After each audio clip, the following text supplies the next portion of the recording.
स्वागत है आप सबका। तो अपना अल्टरनेटर जो चैप्टर चल रहा था, चार पार्ट इसके अंदर अपन ने कवर कर लिए थे। चारों पार्टों में अपन ने अल्टरनेटर का वर्किंग समझा था और उसके अल्टरनेटर के पार्ट पढ़े थे। उसके अल्टरनेटर के पार्ट कौन कौन से होते हो तो उनका अपन ने चार पार्ट में कंप्लीट कर लिया था। अब आज का जो पार्ट 5 है इसमें पढ़ेंगे अपन अल्टरनेटर। तीसरा चैप्टर इसका आज पांचवा पार्ट है, वो अपन कवर करेंगे। इसमें पढ़ेंगे अल्टरनेटर के प्रकार कि अल्टरनेटर जो होते हैं वो कितने प्रकार के होते हैं। तो अल्टरनेटर को हिंदी में बोलते हैं प्रत्यावर्तक। क्या बोलते हैं? प्रत्यावर्तक। तो प्रत्यावर्तक या अल्टरनेटर बोलो कितने प्रकार के होते हैं? चार प्रकार के होते हैं। चार प्रकार के होते हैं। कौन कौन से होते हैं चार प्रकार के? एक तो प्राइम मूवर के आधार पर, दूसरा होता है फेज के आधार पर, तीसरा होता है घूमने वाले भाग के आधार पर, और चौथा जो होता है उत्तेजक के आधार पर। ये चूंकि बोर्ड पर इधर आ नहीं पा रहा था तो मैंने इसको इधर कर दिया था। ये चार प्रकार के अल्टरनेटर होते हैं, प्राइम मूवर के आधार पर, फेज के आधार पर, घूमने वाले भाग के आधार पर और उत्तेजना के आधार पर। अब एक तो पेपर में यहीं से पूछेगा कि निम्नलिखित में से अल्टरनेटर के प्रकार हैं। प्राइम मूवर के आधार पर ए में दे देगा, बी में दे देगा, फेज के आधार पर तीसरा में से कोई घूमने वाले भाग दे देगा या उत्तेजना दे देगा, और डी में दे देगा उपरोक्त सभी। तो आपको ये ध्यान रखना है।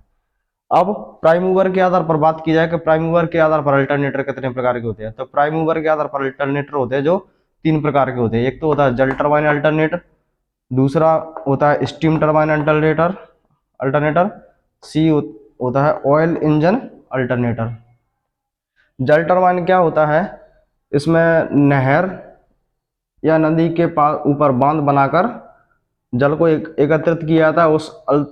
उस एकत्रित जल को टरबाइन पर छोड़ा जाता है। टरबाइन से अल्टरनेटर कनेक्ट हो जाती है, होती है। इससे बिजली उत्पन्न हो जाती है। दूसरा आता है स्टीम टरबाइन। स्टीम क्या होता है? यहाँ पर बहुत अधिक मात्रा में कोयले को जलाया जाता है और पानी को अत्यधिक मात्रा में गर्म करके एक टैंक में वाष्प को एकत्रित किया जाता है। उस वाष्प को टरबाइन पर छोड़ा जाता है। टरबाइन से अल्टरनेटर कनेक्ट रहता है। ऑयल इंजन के आधार पर अल्टरनेटर। ऑयल इंजन मतलब जो डीजल का जो इंजन होता है, जो गांव में शादी पार्टी में जो यूज करते हैं, उससे अल्टरनेटर कनेक्ट रहता है। तो ये तो ये हो गया। इसके बारे में अपन बारीकी से थोड़ा पढ़ेंगे। तो प्राइम मूवर के आधार पर अगर अल्टरनेटर इसमें पूछा जाए, प्राइम मूवर के आधार पर अल्टरनेटर के प्रकार होते हैं, तो आपको 2 3 4 ऐसे ऑप्शन में करके देगा तो आपको 3 प्रकार के मिलेंगे। या फिर देगा कि जल टरबाइन के अल्टरनेटर किसका प्रकार है। क्वेश्चन में देगा जल टरबाइन अल्टरनेटर है, कौन से अल्टरनेटर का प्रकार है। ऑप्शन में आपको देगा प्राइम मूवर का, फेज के आधार पर या घूमने वाले भाग के आधार पर, तो आपको प्राइम मूवर के आधार पर।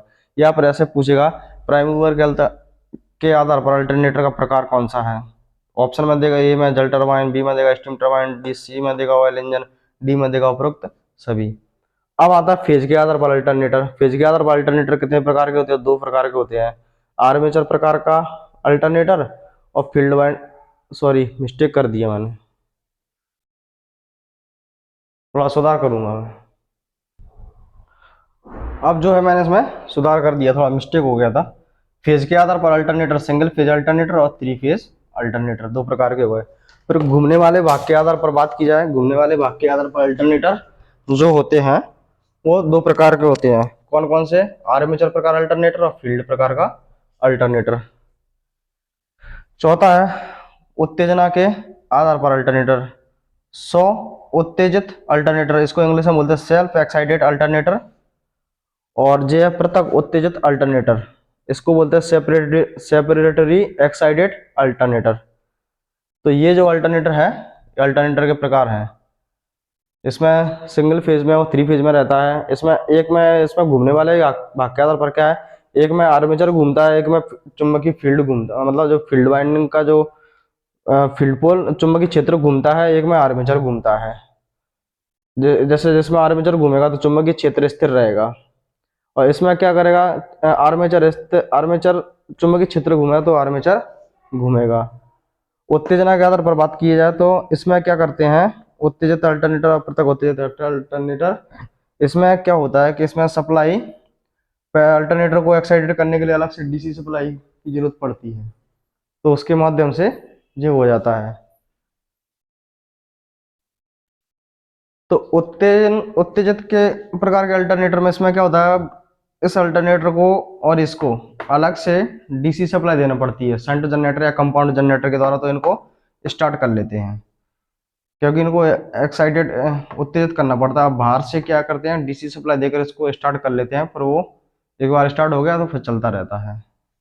तो ये उत्तेजना मतलब एक्साइटेड वाला होता है।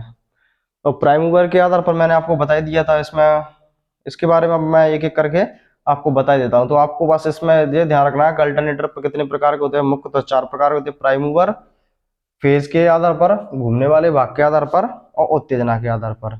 प्राइम मूवर के आधार पर कितने प्रकार के होंगे, 3 प्रकार के होंगे, जल turbine, steam turbine, oil engine. Phase के आधार पर सिंगल फेज और 3 फेज। घूमने वाले भाग के आधार पर 2 प्रकार के, आर्मेचर प्रकार अल्टरनेटर, फील्ड वाइंडिंग। वही चीज मैं बता दी, इसमें आर्मेचर घूमेगा, फील्ड वाइंड चुंबकीय फील्ड जो है स्थिर रहेगा। इसमें फील्ड घूमेगा तो आर्मेचर वो ऑटोमेटिक घूम जाएगा। उत्तेजना के आधार पर वही चीज। अब पहले अपन पढ़ते हैं प्राइम मूवर के आधार पर। प्राइम मूवर के आधार पर अब के प्रकार का अल्टरनेटर पढ़ेंगे, तो इसमें पहले पढ़ेंगे अपन जल टरबाइन, फिर स्टीम टरबाइन, फिर ऑयल इंजन वाला अल्टरनेटर पढ़ेंगे।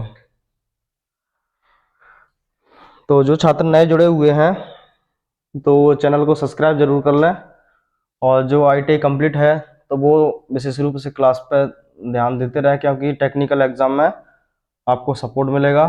जो रनिंग में है, जिनकी सेकेंड ईयर चल रही है, तो वो तो कंटिन्यू देखते ही रहे। तो पहला जो प्राइम मूवर के आधार पर अपन इसका जल टरबाइन वाला पढ़ते हैं।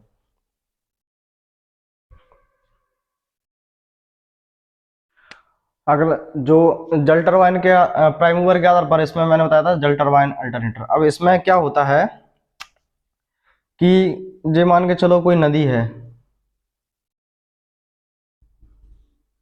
ये क्या है, कोई नदी है, इसमें ये पानी आ रहा है नदी में, ये क्या है, नदी, या आप नहर समझ सकते हो, नहर। और यहाँ क्या है कि कोई बांध है, ये क्या है, कोई बांध है, इस बांध में पानी भरा हुआ है, इसमें क्या है, बांध में पानी भरा हुआ है।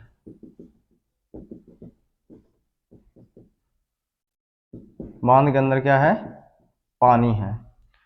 तो इसमें यहां से क्या करते हैं, पानी को गिराया जाता है।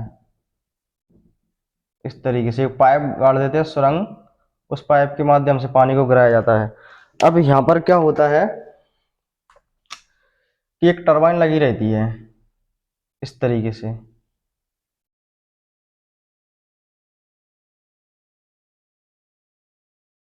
इस तरीके से टरबाइन लगी रहती है।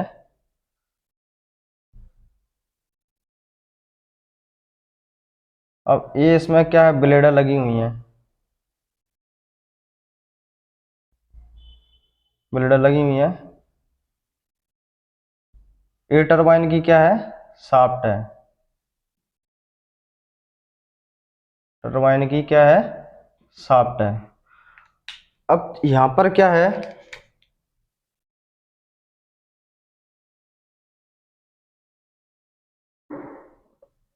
ये अल्टरनेटर है, जो हो गया।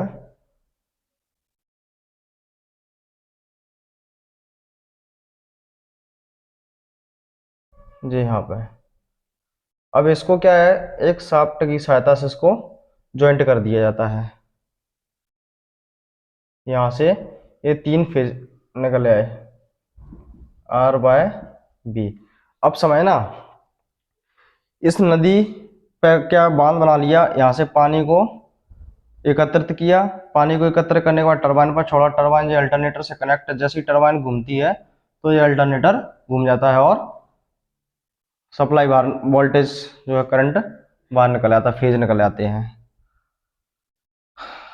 अब पूछते हैं कि बांध के अंदर जो पानी रहता है, आपको कुछ एक्स्ट्रा क्वेश्चन की नॉलेज मैं बता रहा हूं कि बांध के अंदर जो पानी भरा रहता है उसमें कौन सी ऊर्जा एकत्रित रहती है उस पानी के अंदर। तो बांध के अंदर जो पानी भरा हुआ है, स्थिर स्थिर पानी भरा हुआ है, स्थिर पानी भरा हुआ, तो इसके अंदर बोलते हैं ये बांध के अंदर पानी भरा हुआ है, इसको बोलते हैं स्थितिज ऊर्जा। स्थितिज ऊर्जा है इसके अंदर, क्योंकि ये एक जगह है। अब जब पानी यहाँ पर नीचे करके आएगा, नीचे करके आएगा, नीचे करके आ रहा, तो ये कौन सी ऊर्जा में पानी परिवर्तित हुआ, नीचे आ रहा है, तो ये हो गई गतिज ऊर्जा, इसको बोलते हैं गतिज ऊर्जा। पहले पानी जो था वो स्थितिज ऊर्जा में था, पानी चल के पाइप से नीचे आया तो गतिज ऊर्जा में हो गया। अभी ये घूमने लगी तो ये शाफ्ट भी घूमने लगा, मतलब इसको ये आंतरिक ऊर्जा में मिल गई इसको। ये घूमने लगा तो कौन सी ऊर्जा उत्पन्न हो गई, ये आंतरिक ऊर्जा उत्पन्न हो गई, यांत्रिक ऊर्जा। अब जो यांत्रिक ऊर्जा अल्टरनेटर की शाफ्ट पर मिली तो अल्टरनेटर घूमने लगा, तो यांत्रिक ऊर्जा फिर आप काय में कन्वर्ट हो गई, विद्युत ऊर्जा में। तो पूरा प्रोसेस आपको समझ में आ गया होगा। पहले जो नहर में जो पानी आया, नदी में जब पानी में जो पानी, ये नदी के अंदर या नहर के अंदर जो पानी आ रहा है, ये कौन सी ऊर्जा में आ रहा है, गतिज ऊर्जा में आ रहा है। गतिज ऊर्जा में पानी आ रहा है और यहाँ के पानी इकट्ठा हो गया, तो पानी के अंदर कौन सी ऊर्जा हुई है, वो पानी की जो स्थितिज ऊर्जा हुई। और फिर जो पाइप के द्वारा पानी आया फिर वो गतिज ऊर्जा में आ गया, गति करते हुए आ रहा, टरबाइन घूमने लग गई, तो ये गतिज ऊर्जा वाला जो पानी था वो यांत्रिक ऊर्जा में कन्वर्ट हो गया, क्योंकि ये शाफ्ट, इसकी टरबाइन की शाफ्ट घूमने लगी, टरबाइन से जो अल्टरनेटर कनेक्ट है, अल्टरनेटर को जो यांत्रिक ऊर्जा मिली तो वो काय में चेंज हो गई, विद्युत ऊर्जा में। तो इस चीज को मैंने आपको थोड़ा सा इस पर ध्यान देना। बाकी का जब अपन जल टरबाइन, हाइड्रोलिक टरबाइन प्लांट पढ़ेंगे तब उस पर और डिटेल में समझा दें। फिलहाल के लिए आप इतनी जानकारी रखना। तो इसके अंदर अपन कह सकते हैं जल टरबाइन का प्रयोग, जल टरबाइन का प्रयोग नदी या नहर पर, नदी पर या नहर पर बांध बनाकर पानी को इकट्ठा किया जाता है। उस इकट्ठे पानी को टरबाइन पर छोड़ा जाता है, उस पर ऊंचाई से गिराया जाता है, उससे क्या होता है, विद्युत उत्पन्न की जाती है। तो इसके चाहे तो आप चित्र बना सकते हो अच्छे से। तो मैं इसके बारे में नोट कर देता हूं आपको।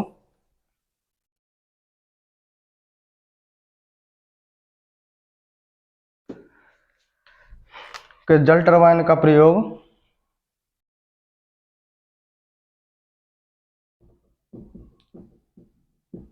जल टरबाइन का प्रयोग नदी या नहर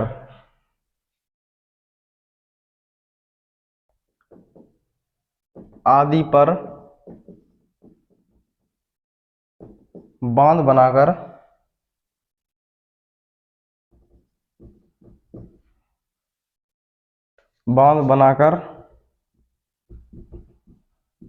जल को एकत्रित किया जाता है,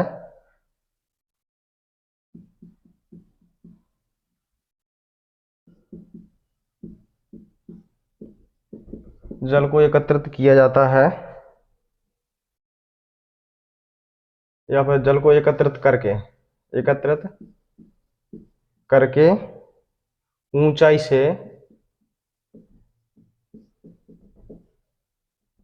से जल गिराकर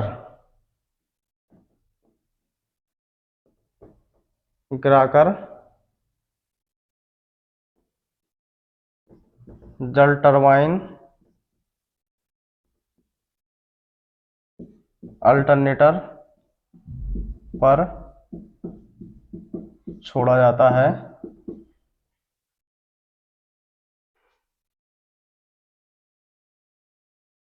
जल टरबाइन पर छोड़कर विद्युत उत्पन्न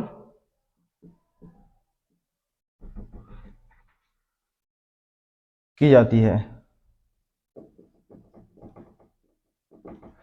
तो ये हो गया कि जल टरबाइन अल्टरनेटर में क्या होता है, जल टरबाइन का प्रयोग नदी या नहर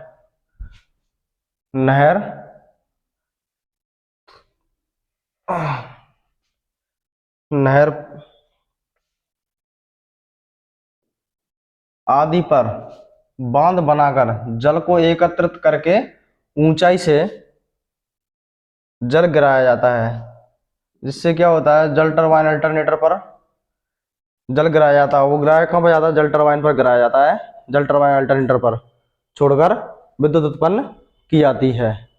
तो जल टरबाइन का प्रयोग नदी या नहर आदि पर बांध बनाकर जल को एकत्रित करके ऊंचाई से इसको मिटा लो यार, ऊंचाई से जल टरबाइन अल्टरनेटर पर छोड़कर विद्युत उत्पन्न की जाती है। तो ये आपको विशेष ध्यान रखना है इसमें कि जल टरबाइन अल्टरनेटर की बात करें तो उसके अंदर होता क्या है कि जल टरबाइन का प्रयोग नदी या नहर आदि पर बांध बनाकर जल को एकत्रित करके ऊंचाई से जल टरबाइन अल्टरनेटर पर छोड़कर विद्युत उत्पन्न की जाती है। हो गया। अब दूसरा जो आता है स्टीम टरबाइन। स्टीम टरबाइन के बारे में बात करते हैं।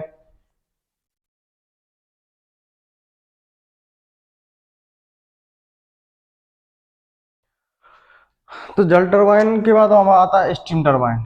स्टीम टरबाइन मतलब स्टीम मतलब होता है भाप। इसमें क्या करते हैं कि थर्मल पावर प्लांट होता है, इसमें के अंदर क्या होता है, भट्टी होती है। थोड़ा सा वैसे ही डायग्राम बना के बता रहा हूँ। इस भट्टी में क्या है, कोयले को पटका जाता है। कोयले को पटका जाता है और उस कोयले को क्या है नीचे से आग से की सहायता से इसको गर्म किया जाता है। गर्म किया जाता है। यहाँ पर क्या होता है, मान के चलो पानी भरा हुआ है, इसमें पानी भरा हुआ है। इस कोयले को जलाएंगे तो इसमें से क्या निकलेगी, आग निकलेगी। तो ये पानी क्या होगा, गर्म होगा। और गर्म पानी को एक टैंक में ये वाष्प निकलेगी इसमें। इस वाष्प को क्या है यहाँ से इस वाष्प को प्रेशर से इसमें स्टोर किया था। इसमें क्या भरी हुई है, वाष्प। वाष्प वाष्प को बोलते हैं स्टीम। स्टीम। फिर इस वाष्प से एक पाइप लगा रहता है। इस वाष्प को यहाँ एक बाल लगा रहता है, बाल्व। इसके माध्यम से यहाँ एक क्या है कि ये टरबाइन लगी हुई है। ये क्या है, टरबाइन लगी हुई है यहाँ पर। तो इस पर क्या है कि प्रेशर से वाष्प को छोड़ा जाता है। प्रेशर से वाष्प को छोड़ा जाता है, टरबाइन घूमती है। तो इधर क्या लगा रहता है, इससे ये अल्टरनेटर जुड़ा रहता है। इधर इधर क्या है, अल्टरनेटर जुड़ा रहता है यहाँ पे। इस तरीके से आप थोड़ा सा वैसे ही समझ लेना। इसमें जी जी जुड़ा रहता है। तो ये सीधी सी बात है कि यहाँ पर कोयले को डाला, कोयले में गर्म किया, इससे क्या पानी गर्म हुआ। पानी गर्म हुआ तो पानी से वाष्प निकली, उसको एक टैंक में इकट्ठा कर लिया वाष्प को, और उस वाष्प को प्रेशर से टरबाइन पर छोड़ा। टरबाइन से ये स्टीम टरबाइन अल्टरनेटर लगा हुआ है, इस पर छोड़ा तो यहाँ से विद्युत ऊर्जा उत्पन्न हो गई। यहाँ पे विद्युत ऊर्जा उत्पन्न हो गई। तो स्टीम टरबाइन का इस प्रकार के अल्टरनेटर के रोटर को घुमाने के लिए वाष्प की तीव्र धारा से चलित टरबाइन का प्रयोग किया था, मतलब वाष्प को छोड़ा जाता है। तो इसमें आप नोट कर लो इसमें कि इस प्रकार के अल्टरनेटर के इस प्रकार के अल्टरनेटर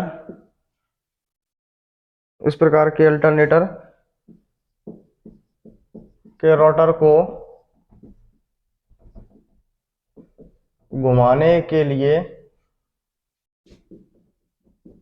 इस प्रकार के अल्टरनेटर को घुमाने के लिए वाष्प की तीव्र धारा वाष्प की तीव्र धारा से चालित टरबाइन का प्रयोग किया जाता है। चालित टरबाइन का प्रयोग किया जाता है। इस तरीके से स्टीम टरबाइन में बस आपको क्या ध्यान रखना है, भाप के द्वारा बिजली बनती है। बस इतना आपको मेन चीज ये दिमाग में ध्यान रखना है कि एक वाष्प को इकट्ठा करके सीधा प्रोसेस ये, आप कोयले को भट्टी में जलाते हैं और भट्टी में जलाते हैं तो पानी गर्म होता है। पानी के गर्म हुआ तो वाष्प को एक टैंक में इकट्ठा कर लेते हैं। बाकी का थर्मल प्लांट जब पढ़ेंगे तो उसमें क्लियर हो जाएगा। उस वाष्प को टरबाइन पर छोड़ा जाता है, इससे अल्टरनेटर कनेक्ट रहता है। कौन सा, स्टीम टरबाइन अल्टरनेटर। तो इससे विद्युत उत्पन्न हो जाती है। तो इस प्रकार के अल्टरनेटर के रोटर को घुमाने के लिए वाष्प की तीव्र धारा से चलित टरबाइन का प्रयोग किया जाता है। अब आता है कौन सा, जो प्राइम मूवर के आधार पर पढ़ रहे थे, अब तीसरा आता है oil engine alternator.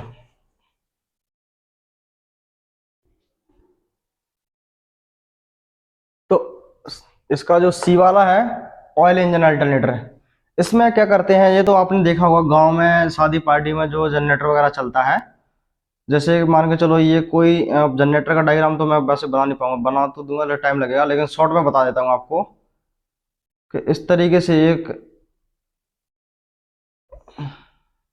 Diesel engine होता है। इसमें क्या करते हैं, डीजल या मिट्टी का तेल इसमें डाल देते हैं, डीजल या मिट्टी का तेल डाल देते हैं इसमें। यहाँ से इसमें क्या है, इसकी जो शाफ्ट रहती है, इधर से ऑयल इंजन अल्टरनेटर को जोड़ दिया जाता है, यहाँ पर शाफ्ट से शाफ्ट को जोड़ दिया जाता है यहाँ पर, और इधर ये कनेक्ट रहता है, जे इसका क्या है, रोटर है, रोटर पर जो बाइंडिंग है। अब जैसे इसमें अपन डीजल डाल देते हैं, इसको हाथ से स्टार्ट करते हैं पहले तो घुमा के, इस तरीके से घूमता है तो इसकी शाफ्ट घूमती है, इधर जो कनेक्ट रहता है तो ये घूम जाता है, तो विद्युत उत्पन्न हो जाती है। तो सीधा मतलब जो इसमें डीजल इंजन की सहायता से अल्टरनेटर को घुमाया जाता है, इसमें और जाना है नहीं है। तो ये जो मैंने ऑयल इंजन में लिख दिया है, डीजल या मिट्टी का तेल चलित ऑयल इंजन अल्टरनेटर का प्रयोग करके विद्युत उत्पन्न करते हैं। अब कैसे करते हैं, अल्टरनेटर में क्या है, एक शाफ्ट के साथ डीजल इंजन कपलित के जरिए जोड़ा जाता है। मतलब डीजल इंजन जो होता है तो शाफ्ट के साथ, अल्टरनेटर की जो शाफ्ट होती है, डीजल इंजन मान के चलो ये रखा हुआ है डीजल इंजन, इसमें डीजल डाला जाता है और शाफ्ट के जरिए मतलब कपलित करके, मतलब जोड़ना, यहाँ पर क्या रखा हुआ है, ये अल्टरनेटर है डीजल इंजन, तो शाफ्ट से कपलिंग के जरिए जोड़ा जाता है। इंजन को चलाने पर, जैसे ये इंजन को चलाया तो क्या होता है, अल्टरनेटर भी घूमने लगता है, जिससे विद्युत उत्पन्न हो जाती है। तो ये अपना ऑयल इंजन अल्टरनेटर के प्राइम मूवर के आधार पर हो गए, प्राइम मूवर के आधार पर अल्टरनेटर का प्रकार हो गया। अब दूसरा जो आता है फेज के आधार पर, क्योंकि ये पहला अपन ने पढ़ा था प्राइम मूवर के आधार पर, दूसरा पढ़ा था फेज के आधार पर, तीसरा पढ़ा था घूमने के वाले भाग के आधार पर, अगला जो था उत्तेजना के आधार पर। अब प्राइम मूवर के आधार पर जो तीन थे अपन ने पढ़ लिए, अब जो दूसरा वाला है फेज के आधार पर, अब उसको पढ़ेंगे फेज के आधार पर अल्टरनेटर। तो फेज के आधार पर अल्टरनेटर के बारे में पढ़ेंगे। तो थोड़ा सपोर्ट करो कि चैनल के सब्सक्राइबर बढ़ जाए, अपने साथी जो ITI वाले हैं उनको वीडियो को फॉरवर्ड कर दिया करो। तो अब आता है फेज के आधार पर अल्टरनेटर।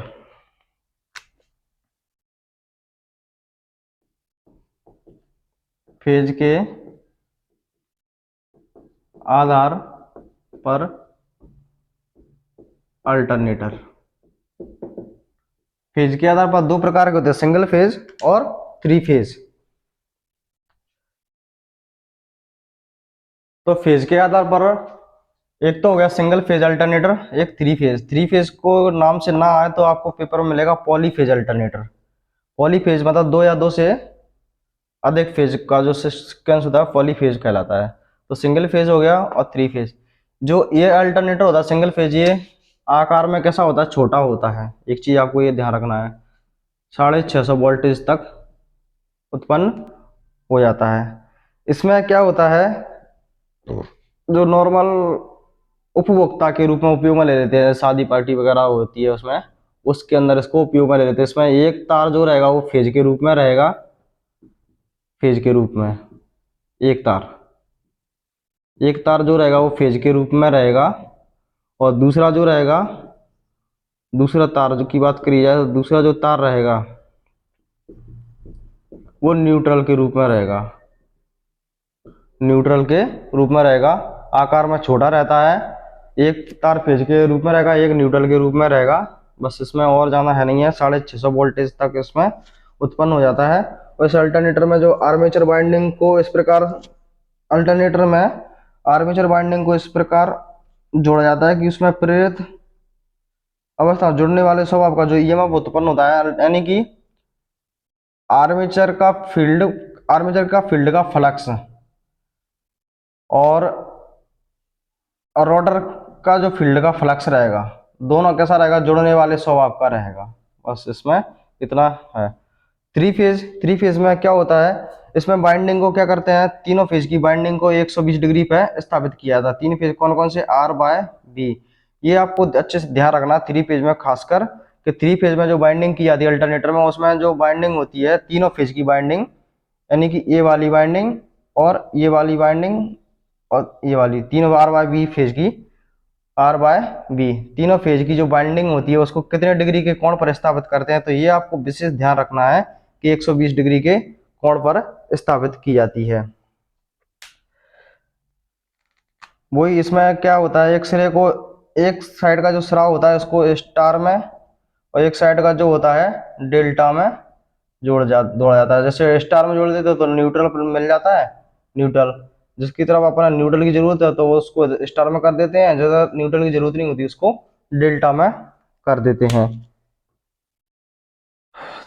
तो इसके बारे में आपको नोट कर देता हूँ यहाँ पे फेज के आधार पर।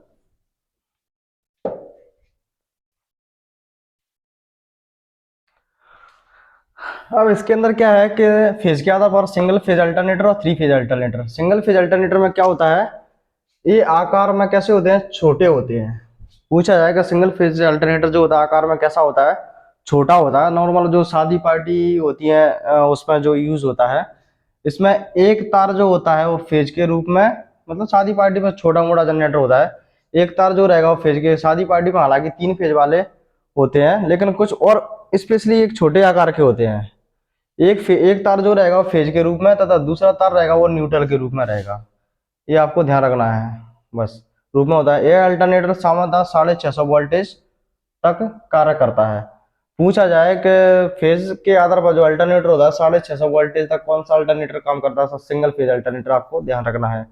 इस अल्टरनेटर में जो आर्मेचर वाइंडिंग को श्रेणी क्रम में, यहाँ पर रोटर की जो वाइंडिंग होती है उसके श्रेणी क्रम में इस प्रकार जोड़ा जाता है कि प्रेरित ईएमएफ एक दूसरे के से जुड़ने वाले स्वभाव का हो, बस इतना इसमें है।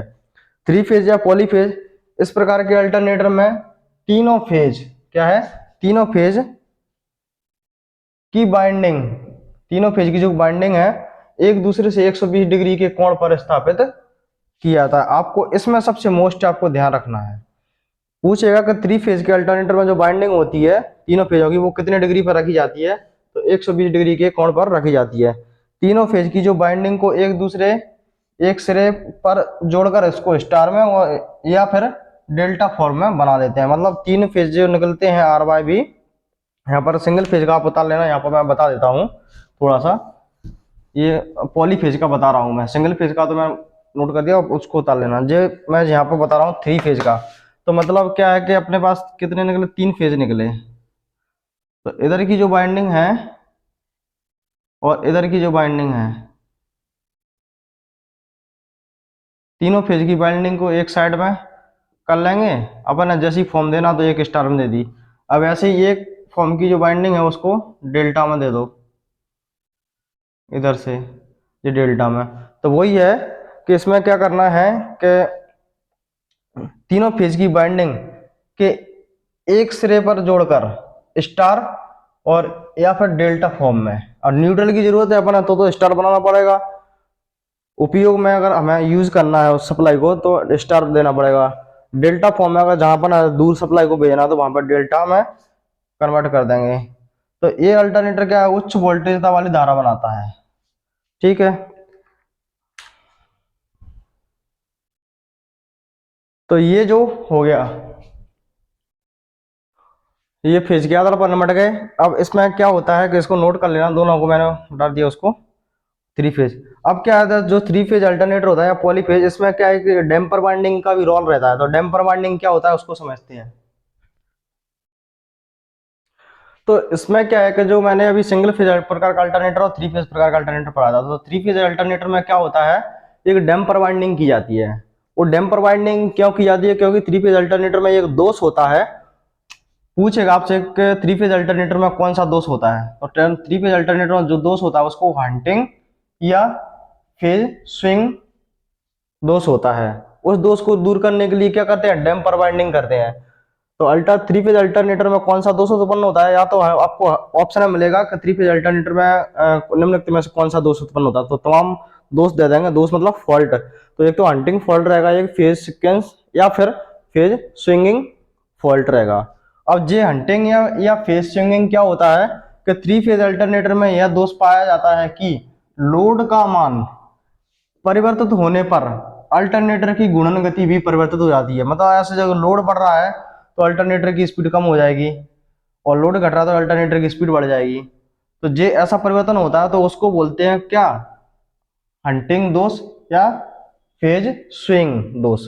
अब इस दोष को दूर करने के लिए क्या करते हैं? रोटर पर जो पोल्स होते हैं उस पोल्स में डैम्पर वाइंडिंग की जाती है। तो आपको अच्छे से ध्यान रखना है कि डैम्पर वाइंडिंग का उपयोग कहाँ किया जाता है? थ्री फेज अल्टरनेटर में किया जाता है।